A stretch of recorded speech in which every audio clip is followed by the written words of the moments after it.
millions of dollars an hour, but they don't admit guilt. Remember that, they don't admit guilt. But, and we have another 5 to go, I think, 5 of them. And this one is just, we're just starting a process with this one. Yes, sir.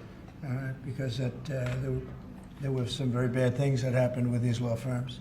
And this firm is very involved in the election misconduct. Weren't they all involved in the election misconduct? I think they were all involved. Yes. Anyway, so they went from $40 million to $125 million. And most of them are at about $100 million, right? All right.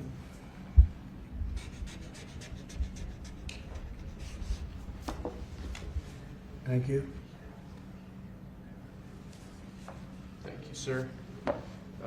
The next presidential memorandum we have for you relates to Miles Taylor. You may recall that Miles Taylor served in the Department of Homeland Security during your previous administration. In his capacity with the Department of Homeland Security, he leaked classified information. He wrote a book under the pseudonym Anonymous, making outrageous claims both about your administration and about others in it.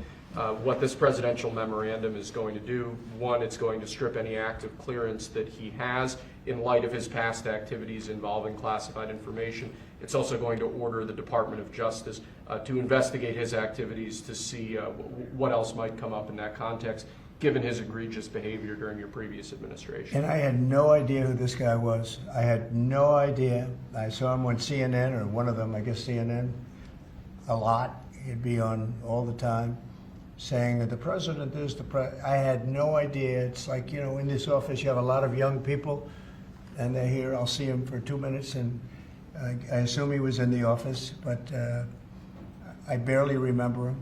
Barely remember him. It was somebody that went out and wrote a book and said all sorts of terrible things that were all lies, and it was like he was this gentleman or that gentleman, like I dealt with him all the time. I had no idea who this guy. I said, who the hell is Miles Taylor?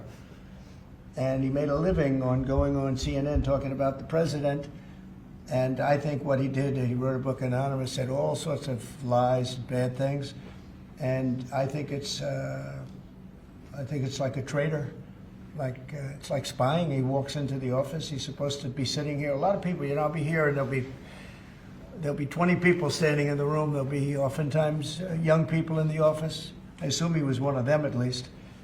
But I didn't know anything about him. And he wrote a book, Anonymous, and I always thought it was terrible. And now we have a chance to find out whether or not it was terrible.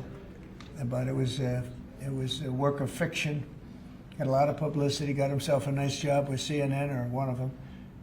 And I think we have to do something about it. You can't have that happen. If that happens to other presidents, it wouldn't be sustainable for other presidents. I seem to be able to sustain. But if that happened to other presidents, I mean, it's just unfair. And if it was a Democrat president, I'd say that's a terrible thing. A thing like that can happen. That's a terrible thing.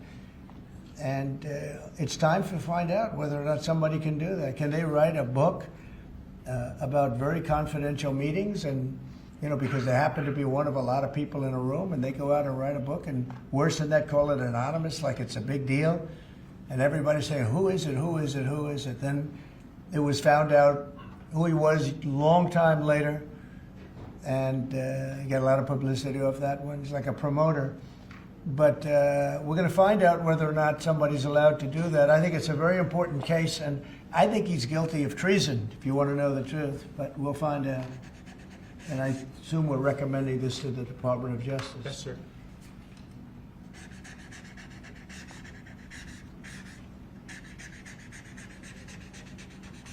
Okay, good. Terrible guy. Similarly, sir, Christopher Krebs, the former head of CISA. This is a man who weaponized his position against free speech in the election context, in the context of COVID-19. This is it's a similar presidential memorandum to the one you just signed. It addresses his access to government, existing clearances he might have, and further instructs your Department of Justice, other aspects of your government, to investigate some of the malign acts that he participated in while he was still head of CISA. This is another one. I don't know that I met him. I'm sure I met him. but I didn't know him. And he came out right after the election, which was a rigged election, a badly rigged election. We did phenomenally in that election. Look what happened to our country because of it. Open borders, millions of people coming into our country. Russia and Ukraine, that would have never happened. October 7th would have never happened. Afghanistan, the way they withdrew with 13 dead, but so many killed, actually. I mean, so many killed outside of the 13 soldiers, hundreds of people killed. And maybe, I don't know, never mentioned, but I mentioned it, 42 or 43 people so badly injured, the legs, the arms, blown off, the face. And this is all because of an incompetent group of people that preceded us, and that would have never happened. And this guy Krebs was saying, oh, the election was great, it was great. Well, it's been proven that it was not only not great. When you look at all these lawyers and law firms that are signing, giving us hundreds of millions of dollars, it was proven by so many different ways in so many different forms, from the legislatures not approving to the 51 intelligence agents that worked from all of the different scamming operations. It was a very corrupt election. They used COVID to cheat. And we're going to find out about this guy too, because this guy's a wise guy. He said, we've been proved this is the most secure election in the history of our country. No, this was a disaster. And frankly, we should go to paper ballots, same-day voting, voter ID, and one other thing, you should get a little certificate that says you're a citizen of our country. You get a citizen piece of paper that says you're a citizen before you can vote. But you want voter ID and you want paper ballots, and you really want same-day voting. If you don't have same-day voting, they decide to change the air conditioner. Oh, we're fixing the air conditioner. Let's move all these boxes. We'll bring them back in a few days, and then they don't bring back those boxes. We got to have safe elections. We have to have borders. Ideally, we have to have a free press, which we don't have. We don't have a free press. We have a very dishonest press. This is an honor. We're going to find out whether or not he was right. This was a disgraceful election, and this guy sat back saying, well, I'm a member, or like he's a Republican or something, and almost right from the beginning. And he's tried to make the case that this election was a safe election. I think he said, this is the safest election we've ever had. And yet, every day you read in the papers about more and more fraud that's discovered. He's the fraud, he's a disgrace. So we'll find out whether or not it was a safe election. And if it wasn't, he's got a big price to pay. And he's a bad guy. Here's another one. I have no idea who he is. Krebs. I have no idea who he is. I'm sure he was in the room at some point, just like you're all in the room, but I have no idea who he was. So thank you very much. Those last two are very important, I think, for the country. Thank you, sir. And lastly, we just have 3 proclamations. These are the sorts of things that most presidents use an auto pen for. You obviously don't like using the auto pen much, if at all. The first of these is National Former Prisoner of War Recognition Day. This is one that you did in each of, I believe, each of the previous years of your previous administration, recognizes former prisoners of war. More generally, this proclamation is written to acknowledge the great steps you've made both in this administration and your previous administration on behalf of veterans, homeless veterans, others who have suffered in that way, and basically stating that it's a priority of your administration to ensure that veterans and homeless veterans are cared for properly. Good. And you know what, they ought to find out who was using that auto pen, because whoever that person was, he or she was like the President of the United States, and I'm against auto pens. I think auto pens are not a good thing, especially when you're talking about documents like we're signing today. If he can't sign, then he can't be president. It's pretty simple. Let's see whether or not he could sign. But I think that should be tested. I really think that should be tested. It's another one. And you may think about it, because how can a man that, did he really know that when they gave all false information on the council, I mean, the whole unselect committee of political lunatics they destroyed all the information. You can't get any information. They went for like a year and a half, almost 2 years, screaming and ranting and raving. Democrats plus two worse than Democrats. You had Liz Cheney, and crying Adam Kinzinger. Crying Adam. Every time I looked at him, he was crying. The guy was a crier. But you can't do that. You just can't do that. So we're going to find out a lot. I think we're going to find out a lot. These last 3 or 4 have been they've been very, very interesting. We'll see what happens. Sir. But I don't think a president should be allowed to use an auto pen when they're signing very, important legislation. I think a president should sign it, not use an auto pen. And we're going to find out whether or not he knew what the hell he was doing. I'm sure at this point he'll say, I signed it. They'll tell him what to say. But to give pardons to people that destroyed all the information. If you destroyed information on a civil case, just a civil case, not a criminal case, a civil case, they put you in jail for that. And they found out that Pelosi was the one that was in charge of the security of the Capitol, and she knew all about it, and she admitted her guilt to her daughter, who was a movie documentary person. I'm sure her daughter's not too happy about that. I'm sure Crazy Nancy's not too happy. But we found out all the things, everything. And we go for the information. Sir, we've destroyed all of that information. If I haven't destroyed it, I wouldn't be sitting here right now. I guarantee you that. I'd be sitting someplace else. So I think it's something that we should really look at, because that's so important.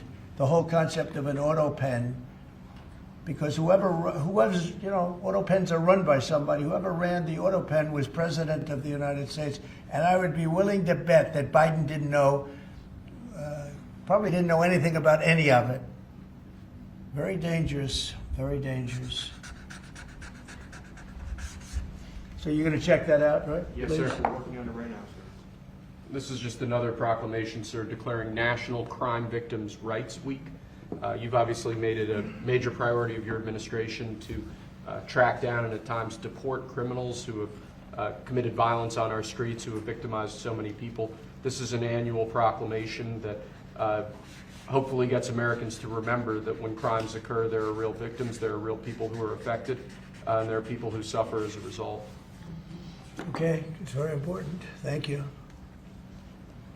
I just want to add, so we're working very hard with Democrats, the governor, with Matt Hall, with a lot of transportation, Sean, and all of the people trying to keep Selfridge Air Force Base open, strong, thriving, and I think we're going to be successful, Governor. I think we'll be very successful at that.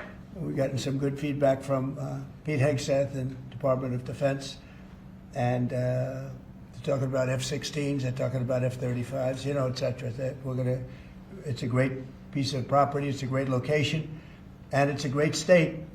So I think we're going to come back with a very good answer.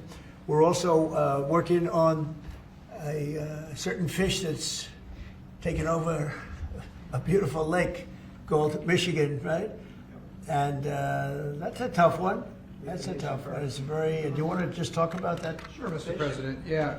First of all, I want to thank you for caring so much about Michigan. We've been working a long time. We couldn't get Joe Biden to do anything about either one of these issues, particularly Selfridge Air Force Base. It'll be critical to Michigan's economy and our security when you're able to deliver us another mission there. But on the Asian carp, for years, when Obama was there, we could never get anyone to do anything about this invasive species that's going to destroy our Great Lakes. You know how important recreational fishing and so much of that is to our state. Because of your work, we're hopeful that we'll get a solution there and we'll get that barrier built so we can protect our Great Lakes. So thank you, Mr. President. And they're very powerful fish. I mean, I see them, they jump out of the water, they jump at the fishermen. I mean, I've never seen anything like it. And has this gotten into any of the other lakes yet? Because you would think it would be pretty easy because they're all sort of connected. Governor? It's why we're working so hard to make sure that, we work with the Army Corps and erect a barrier so that the Asian carp can't get into Lake Michigan. It'll devastate the ecosystem, the economy, tourism, Sure.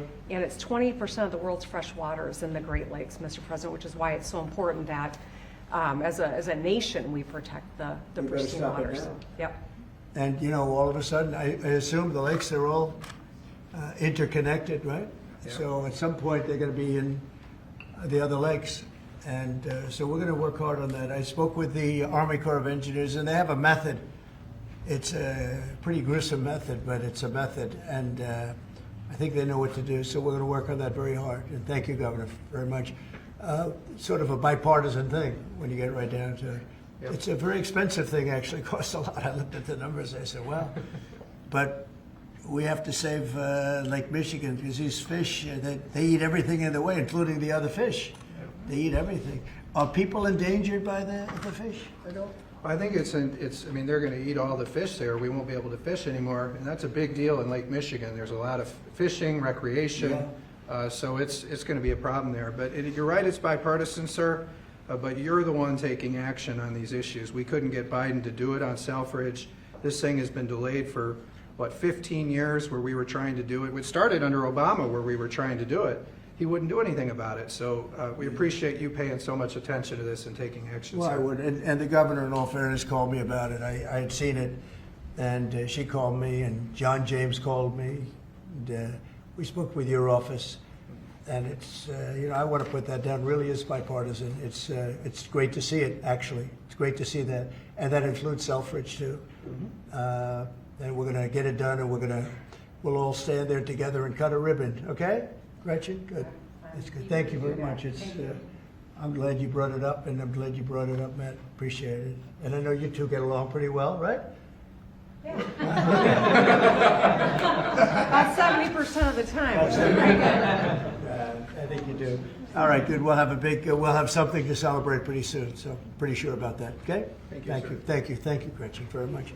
Okay, do you have any questions? Mr. President, where does the TikTok deal stand, given what we've seen, the tariffs Well, to it's moving China? along, but obviously I would say right now China's not exactly thrilled about signing it. We have a deal with some very good people, some very rich companies that would do a great job with it, but we're going to have to wait to see what's going to happen with China.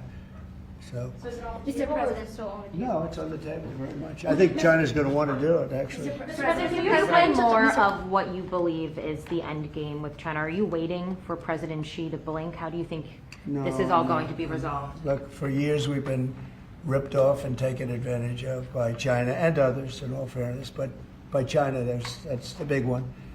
And it's just one of those things. You know, we're making $2 billion a day right now, this country. $2 billion a day with tariffs. And they were making $2 billion a day. We'll be making more. Now when you see what happened today, I don't know if it's still there. You know, I looked an hour ago, but we were up like close to 3,000 points. Nobody's ever seen a day like that. I think that's a record, isn't it, fellas? Definitely. Is that a record? Who would have thought we were going to have a record like that after watching? But because the geniuses of the world, they get it. Our country is very strong. We were left a very, very weakened country, both economically, financially, because of all of the tariffs and all of the other companies just raiding us and ripping us off. And also at the border where 21 million people were allowed to come in. Many of those people were criminals. And but the people that do this for a living, and some of them are very smart and some of them aren't smart at all. But these guys are very smart, and my group is very smart. My whole group is smart. And you've done so amazing on the border. I read the other day that there were 9 people and hundreds of thousands 2 years ago with Biden, and we had 9. We had it down to 9, and they were all let in for medical reasons. They were in bad shape. We let them in for medical reasons, not even for anything else. So you've been amazing. But that's a big thing. I think it's one of the greatest problems that I've never seen anything like it. Open borders. The whole world was emptied out. Prisons from all over the world, from the Congo in Africa, from Africa to Asia, a lot in South America, but it wasn't just South America. Prisons emptied out. And I said it outside with the drivers before, but El Salvador has been amazing, a job that the president's done. He's coming to see me next week, and we look forward to that. But that's That's really been amazing. Yes. Mr. President, the EU also announced increases in tariffs today. Why Oh, not that's treat? bad timing for them. That's bad timing. Why not They treat said them right in at the- China? They didn't put them in. No, they threatened Oh, them, I but they think picked a later date, which our expectation is Oh. it's going to be later still. Okay, good. I'm glad that they held back. You said you were watching the market. If this was the strategy all along to bring them to the table, why did you instruct or advise, or maybe they did it on their own, some of your top aides to say this is not a negotiation, to hold the line, that they were going to hold the line, that you were not going to change Well, a your lot of mind? times it's not a negotiation until it is, and that happens. And, you know, I said outside that you have to have flexibility to do it right, and that's what we have. We brought everybody to the table, and it may not be a negotiation, it may not last. I mean, you know, things may be asked that I think are not fair to us. Look, we've been ripped off by essentially everybody for 35 years. This is not just a new thing. And Roger Penske just left. He's a great gentleman, great man, actually. And he said no other president would have had the guts to do this. And I believe that's right. They wouldn't have done it. They should have done this a long time ago. A long time ago they should have done it. I started it with China. I took in hundreds of billions of dollars in tariffs and taxes from China in my first term. And we had the greatest economy. We were up 88% on the stock market. That was the greatest ever in the history of our country. But it had to be done. It's something that had to be done. Mr. President, thank you so much. Which countries will be negotiating first? Do you have any criteria? Because, for example, Brazil and the UK, they do not have deficits with the US. They have a surplus. They do not have a surplus. They have deficits with the US. So what is the criteria? And also, would you consider talking or meeting with Xi Jinping? Oh, sure. I would. He's a friend of mine. To I mean, avoid I like him. President Xi, I like him. I respect him. But they haven't treated our country right. Sure, I'd meet with him. On the other countries, we have Japan is here, and South Korea is here, and others are here, and we're trying to see them. It's from what I hear, it's much more than 75. I said 75 plus. So many. It's everybody wants to make a deal, actually, and you know we want to do what's right for our country. We also want to do what's right for the world. The world is important. I mean, you know, it's the world, right? And I think we're going to make a lot of people very happy. And I think investing in the United States of America will be the greatest investment that anybody's ever made. Mr. President, can you still expect to see the sectoral tariffs, so the pharmaceuticals, steel? Is that something you're still considering moving forward Yeah, with? well, I will be because we want them coming back. You know, we realized during COVID that we don't make our drugs and our pharmaceuticals in this country. So I realized that, and it was a big realization. We had to go to China to get drugs. We had to go to other places. I won't even mention the names, but we had to go to other places. We don't make it, and that's because we let them leave. And now if they want to come back, we're going to put tariffs on the pharmaceutical companies, and they're going to all want to come back. They're going to come back. I'm not going to pay them any money like Biden with the chip deal. That chip deal was horrible. They give billions and billions of dollars to chip companies. All they have is money. They have so much money. And they give billions of dollars, and they're just going to keep the money. They're not going to spend it. The only thing that's going to bring them back is you say, we have a barrier. You have to pay 50% or 100% or 200%. And if they have to pay that, they're going to say, we're not going to pay that. We're going to build here. And that's what happened. We're the biggest, most prestigious chip company in the world, spending $200 to $300 billion. Think of that, $1 billion to build essentially one massive plant. It'll be one of the largest plants in the world, and we're going to get them very quickly. We're going to get them energy. We're going to get them the electricity they need and the energy that they need, and it'll be approved by Lee Zeldin, a total professional, and it'll be approved very quickly, and they'll get their zoning very quickly. They'll have everything done in a matter of months. Thank you, sir. You've procured a record amount of private sector investments since your election, $7 trillion. You talked about the importance of all that. Can you talk about how these investments will have a positive impact on families who felt like the previous economy left them behind, and why your executive orders on coal yesterday is so important given the amount of manufacturing that you're ushering back in? Good, thank you. And which is correct. We have, I would say more than $7 trillion now, right, of investment coming in. Apple is coming in for $500 billion alone. We have other companies coming in with massive numbers. We have car companies that are coming in. No, we've never seen anything like it. Maybe in the 1940s or 50s or something, but we've never seen anything like it. They had 3 plants canceled in Mexico. Not that we want to hurt Mexico, but we're for us.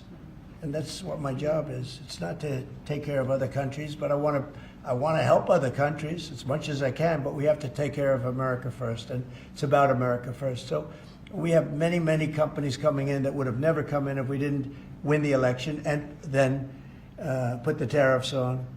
And they're coming in because when they build in the United States, there are no tariffs. You don't have to pay any tariffs. So instead of paying 30, 40, 50% or 25%, but it could go a lot higher in some of the industries. So we have steel mills right now that are raging.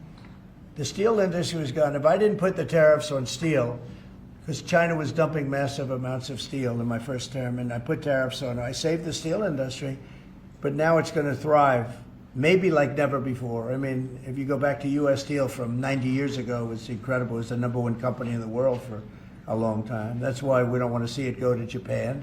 And we love Japan, but U.S. Steel was a very special company. We don't want it to go to Japan or any other place. So we're working with them, and I don't know if they need any money now. I'll be honest with you, they hit gold.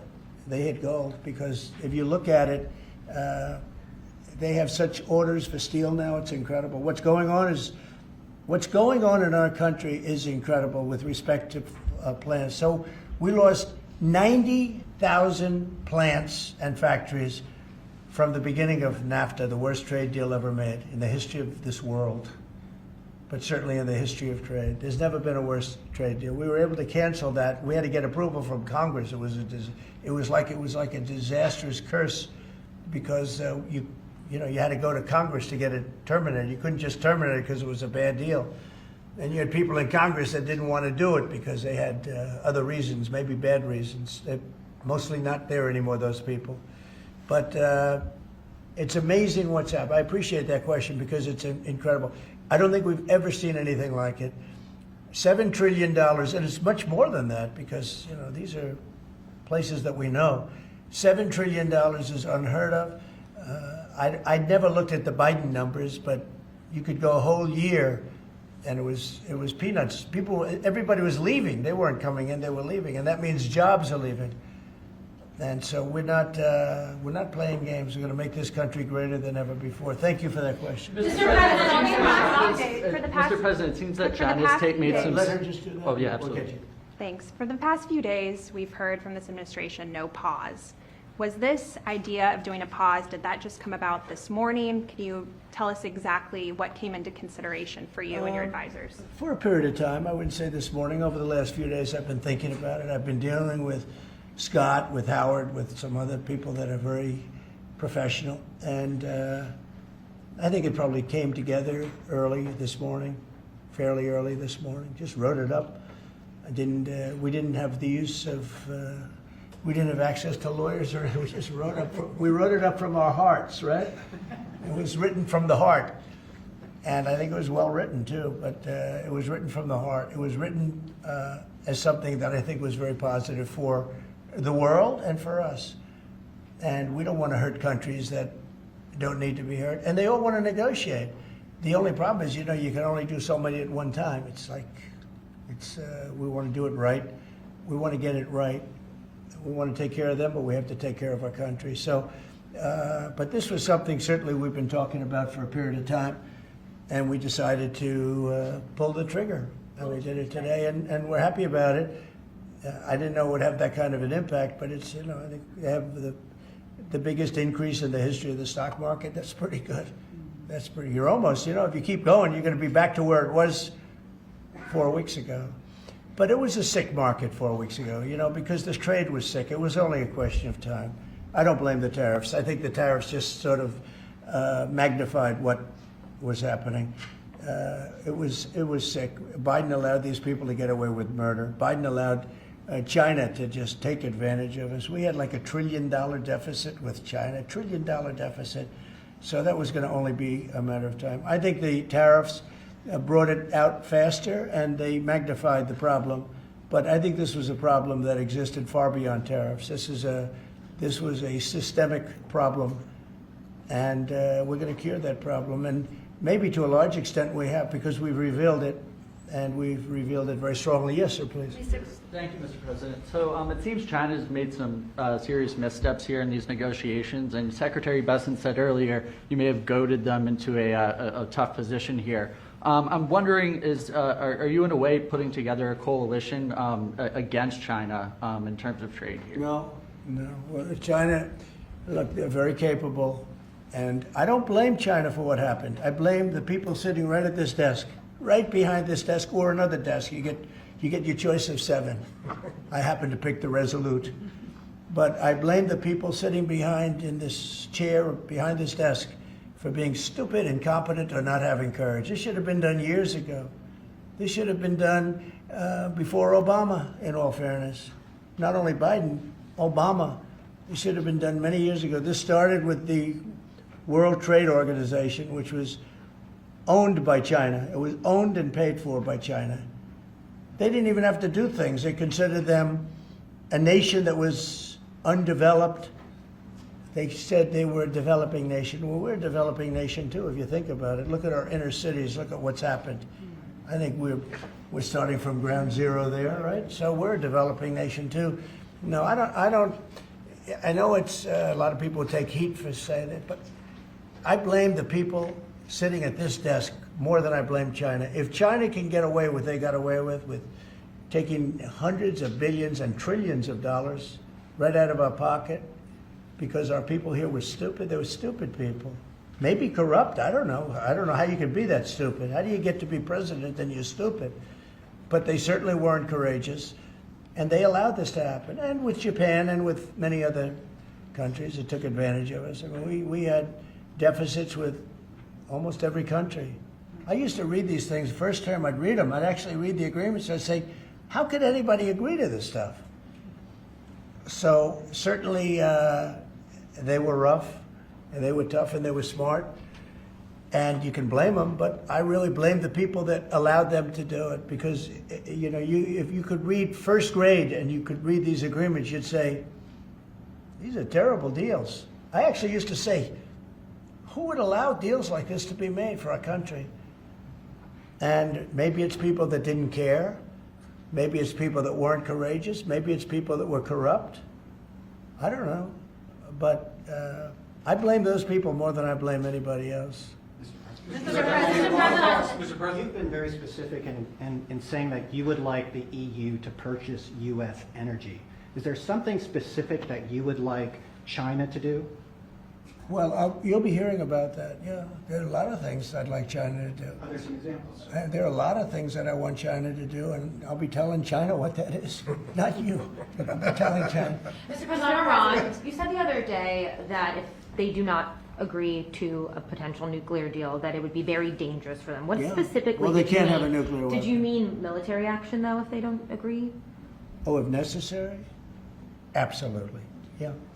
And do you have a deadline for these Yeah, talks? I do. And You're talking about with Iran? Yes. Yeah, You're I saying do. it's not Do you have negotiable. something definitive this weekend, or do you see this as the start of a process? It's a start.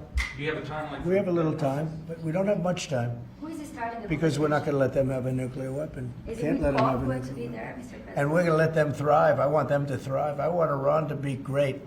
The only thing they can't have is a nuclear weapon. They understand that. When is You know, the people are so incredible in Iran, and they're so smart. They're very smart people. But, they're in a rough situation, rough regime. But they understand, and the leaders understand. Mr. And I'm President, not asking for much. I don't, they can't have a nuclear weapon, and I've said that. And I was a little bit surprised, because when the election was rigged, I figured they'd get the weapon, because with me they were broke. They were broke. They had no money because of the sanctions. Nobody could buy oil.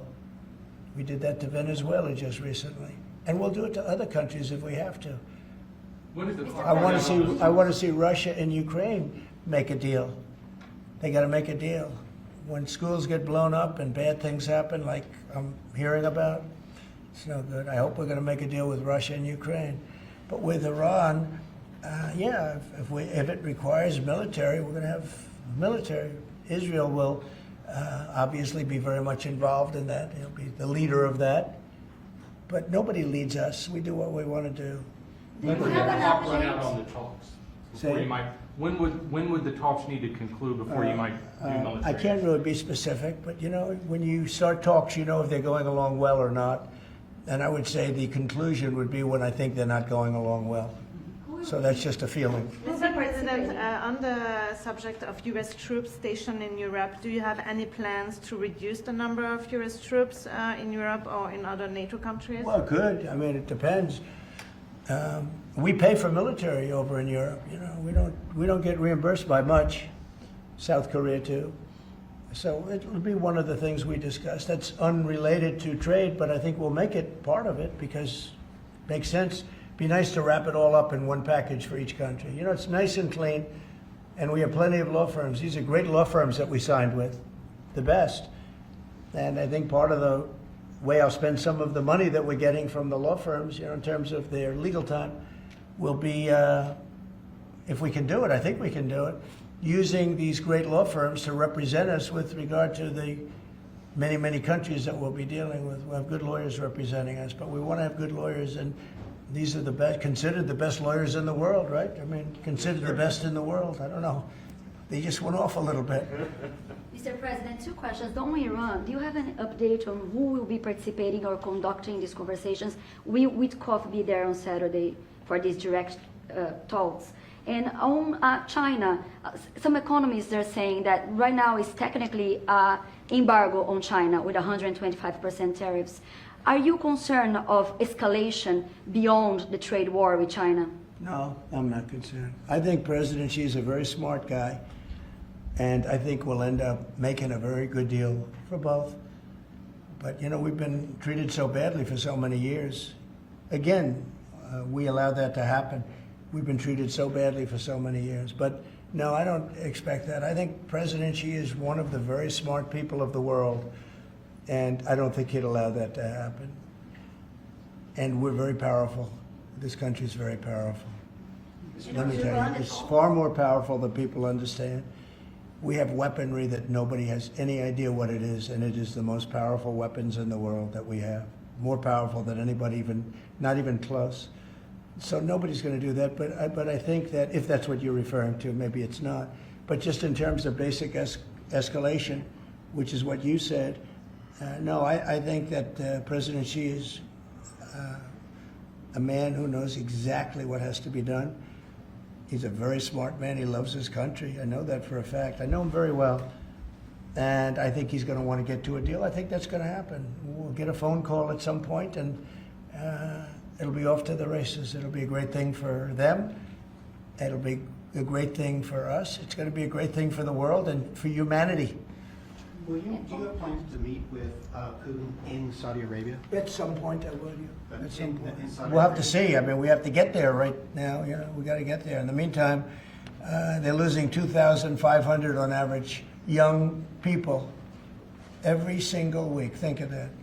2,500 people a week. It's not even conceivable. We got to get there fast. Do you think Say a couple of more. Yes. Do you have to increase tariffs on China even more before they come to the table or give you a phone I call? can't imagine it. No, I can't imagine. I don't think I'll have to do it. I don't think we'll have to do it more. We calculated it very carefully. By the way, you know, when you hear 100, a lot of people charge much more than that. Canada charges much more than that to our farmers, our dairy farmers. Many, many people charge much more than 100 or 125 in this case. But I don't, you know, it's still a significant number. I don't see that again. On the Yeah, please. investigations, Yeah, Mr. President. So do you think some of your tariff critics would prefer, you know, to see the United States go through turmoil than to actually see it succeed just because they are your policies? You mean just leave the tariffs the way they are now and just relax, right? Some Yeah. people have said that. Look, again, we're making, it'll be soon, much more than $2 billion a day. That's not the worst thing that I've ever heard. So yeah, some people say that, but you know, we look at the other side too. I think as the United States, we have an obligation to look also at the other side. We want what's good for everyone. I mean, it's America first, but we also want to make sure there's a world that can live and live happily and all of that. And so, you know, this is the way I look. No, but there are people that say, look, where we are now, I've been in worse positions in my life than making $2 billion a day plus, right? It's really plus. Thank you very much, everybody. Thank you, Press. Thank you, Press. Head it out. Thank you very much. Thanks, guys. Thank you. Head it out. Or the markets are what really changed your mind when it came to The markets right now are extremely good. Thank you. before that? Thank you. Thank you. Thank you, Press. Thank you.